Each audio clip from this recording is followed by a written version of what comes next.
नमस्कार मित्रांनो, आपल्या या यूट्यूब चॅनलवर आपले स्वागत आहे.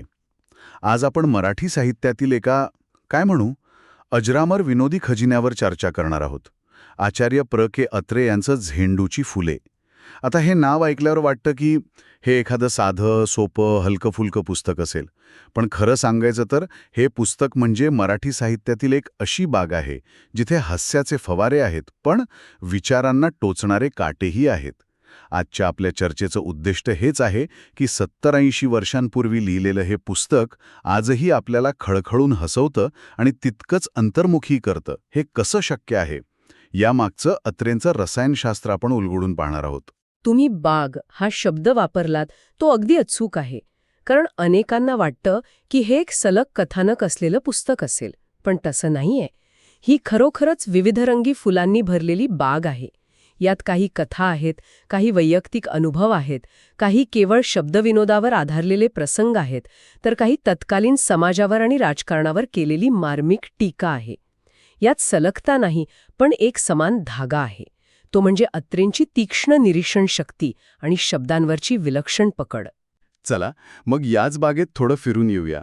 यात नक्की कोणकोणत्या प्रकारची फुलं आहेत, म्हणजे अत्रेंच्या विनोदाचे वेगवेगळे पैलू कोणते आहेत? आपण अनेकदा ऐकतो की ते समाजातील दांभिकपणावर प्रहार करायचे, पण हे ते नेमकं कसं साधायचे?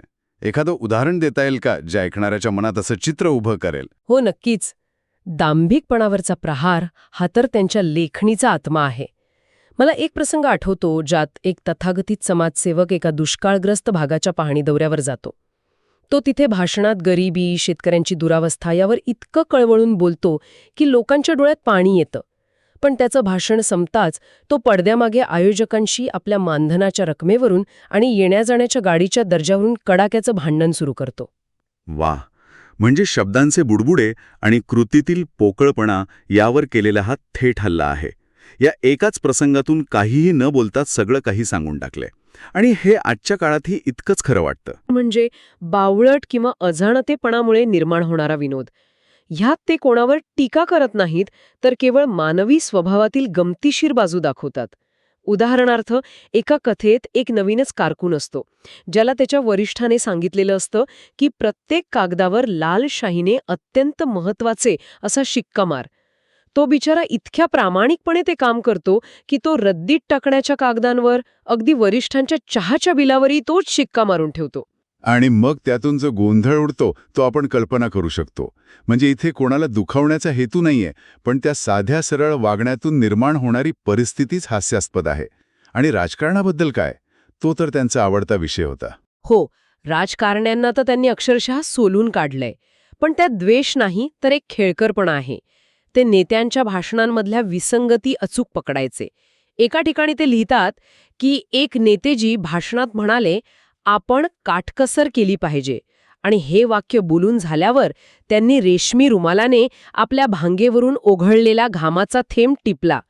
हे एक वाक्य त्या नेत्याच्या वागण्या बोलण्यातला फरक दाखवून देतं. ते लांबलचक विश्लेषण करत नाहीत, फक्त एक चित्र उभं करतात आणि बाकीचं काम वाचकाच्या कल्पनाशक्तीवर सोपवतात. हेच खरं कौशल्य आहे. म्हणूनच त्यांचं ते प्रसिद्ध वाक्य, विनोद हा फुलासारखा असतो, सुगंध देतो, पण काटेही कधीकधी बोचतात, हे इतकंच समर्पक वाटतं. तुम्ही जे सांगितलं त्यावरून सुगंधाचा अनुभव तर आला, पण हे काटे बोचणं म्हणजे नेमकं काय? त्याचा अनुभव कसा येतो? उत्तम प्रश्न आहे. काटे बोचणं म्हणजे केवळ टीका नाही. तो एक असा अनुभव आहे जिथे हसता हसता वाचक अचानक गंभीर होतो. तो विनोद केवळ त्या पात्रापुरता किंवा प्रसंगापुरता मर्यादित राहत नाही, तर तो वाचकाला स्वतःच्या आत डोकावून बघायला भाग पाडतो. तो काटा म्हणजे आत्मपरीक्षणाची एक छोटीशी कळ. अत्रेंच्या लेखनातून मिळणारा हा अनुभव केवळ करमणुकीच्या पलीकडचा आहे. आणि मला वाटतं याचमुळे हे पुस्तक वाचण्याचा अनुभव खूप वेगळा ठरतो. हे केवळ पानं उलटणं नाही.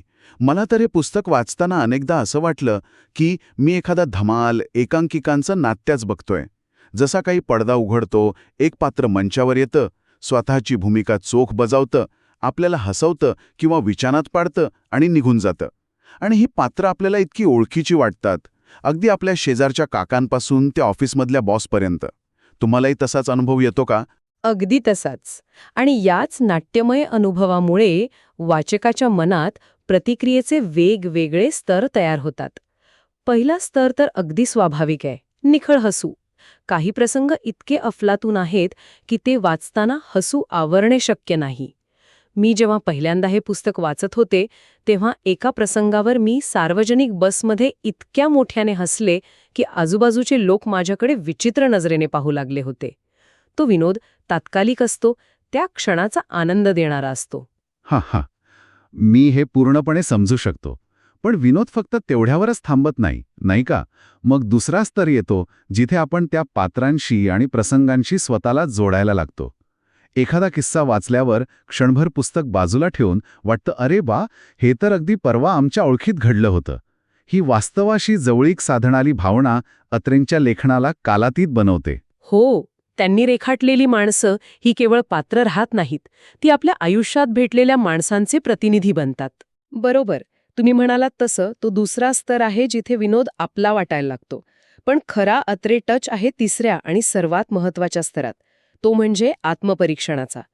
कधीकधी एखादा प्रसंग वाचताना आपल्याला अचानक जाणवतं की ज्या दांभिकपणावर किंवा बावळटपणावर आपण इतका वेळ हसत होतो तो कमी अधिक प्रमाणात आपल्या स्वतःमध्येही आहे.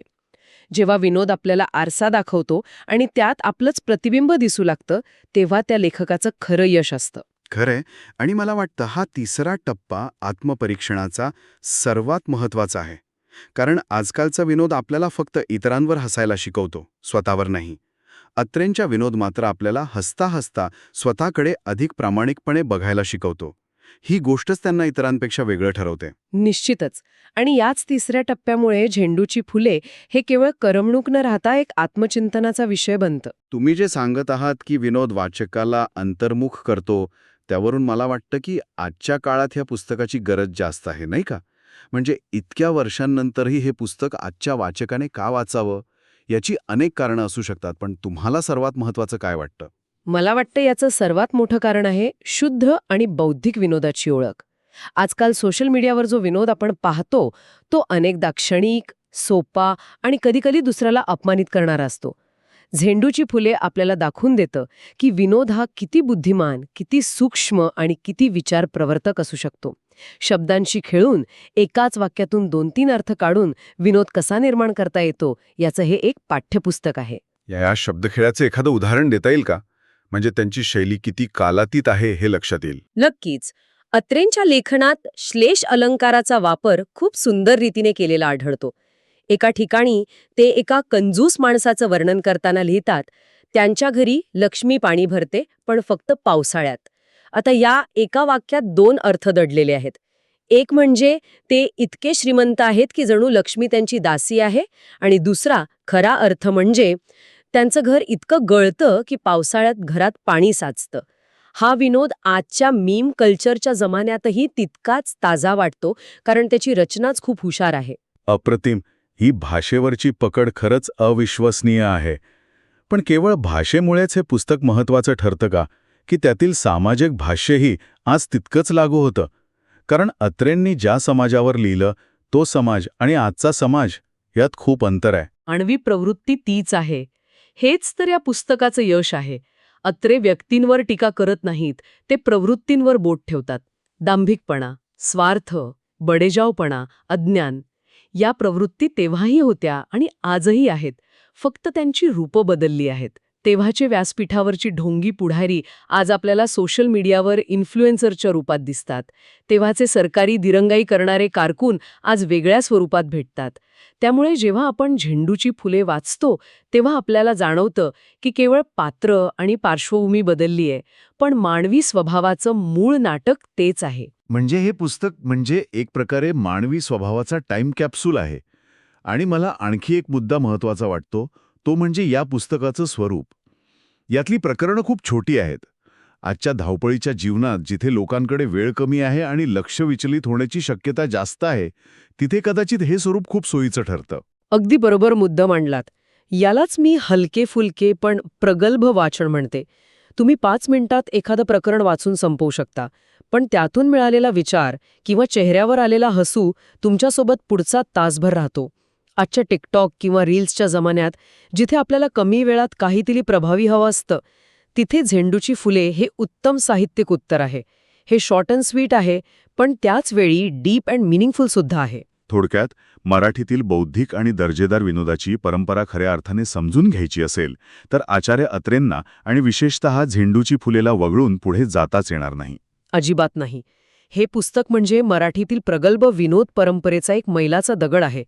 पु ल देशपांडे यांच्या लेखनाची गोडी चाखण्याआधी अत्रेंच्या विनोदाची ही बोचरी पण तितकीच मजेदार चव घेणं आवश्यक आहे असं मला वाटतं. म्हणूनच झेंडूची फुले हे केवळ एक पुस्तक नाही तर मराठी विनोद साहित्यातील एक सोन्याचं फूल आहे. ते नावाप्रमाणेच झेंडूच्या फुलासारखं आहे. दिसायला साधं, सहज उपलब्ध होणारं, पण त्याचा सुगंध मात्र अप्रतिम आणि दीर्घकाळ टिकणारा आहे. तो मनाला ताजेपणा देतो आणि विचारांना एक नवी दिशा दाखवतो. या सगळ्या चर्चेच्या शेवटी एक विचार मनात येतो. आपण पाहिलं की अत्रेंनी त्यांच्या काळातील समाजावर, राजकारणावर आणि मानवी स्वभावावर किती मार्मिकपणे लिहिलं. त्यांनी समाजाला आरसा दाखवण्याचं धाडस केलं. आजच्या काळात जिथे प्रत्येक गोष्टीवरून आउटरेज होतो, जिथे कोणाच्याही भावना पटकन दुखावतात, तिथे अत्रेंसारख्या निर्भीड आणि तीक्ष्ण लेखणीची जागा कोण घेऊ शकतं? आणि याहीपेक्षा महत्त्वाचा प्रश्न असा की जर आचार्य अत्रे आज लिहित असते तर त्यांचा विनोद आजच्या समाजाने स्वीकारला असता का? की आजच्या सेन्सिटिव्ह जगात त्यांची बोचरी लेखणी अनेकांसाठी डोकेदुखी ठरली असती? हा विचार करण्यासारखा प्रश्न आहे. मित्रांनो, तुम्हाला जर का हा आजचा व्हिडिओ आवडला असेल तर आपल्या चॅनलला लाईक, शेअर आणि सबस्क्राईब करायला विसरू नका. चला तर मग एका नवीन पुस्तकासोबत पुन्हा भेटूयात पुढच्या व्हिडिओमध्ये. तोपर्यंत नमस्कार.